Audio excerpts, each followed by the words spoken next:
Lockdown की खिलाफ वर्जी करने वालों के खिलाफ पुलिस ने 2 दिन में 500 से ज्यादा गाड़ियां जब्त कर ली हैं।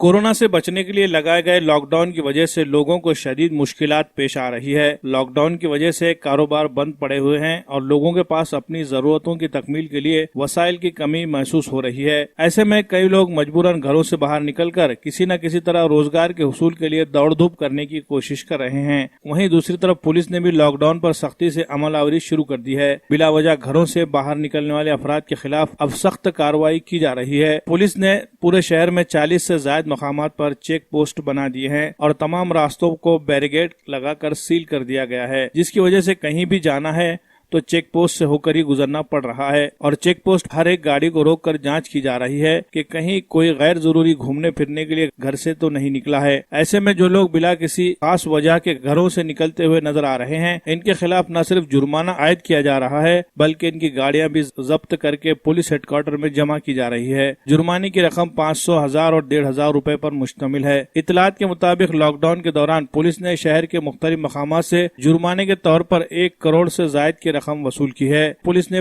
500 से जायद 2 व्हीलर, 4 व्हीलर और 3 व्हीलर गाड़ियां जब्त कर ली है। आज आपण शहरामध्ये मोठ्या प्रमाणात बॅरिकेड्स केलेले आहेत.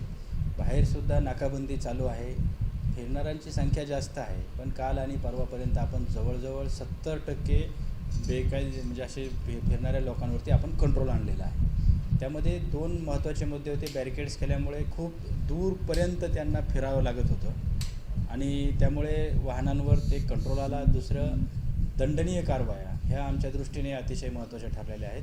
जवळजवळ 2000 किंवा त्यापेक्षा जास्त दंडाच्या पावत्या काही ठिकाणी फाडण्यात आलेल्या आहेत. काल त्यामध्ये मोठ्या स्वरूपात त्याचा उपयोग झाला. जवळजवळ 6.25 लाखपेक्षा जास्त दंड वसूल झाला, म्हणजे आपण इलेक्ट्रॉनिक पद्धतीने दंड केलेला आहे.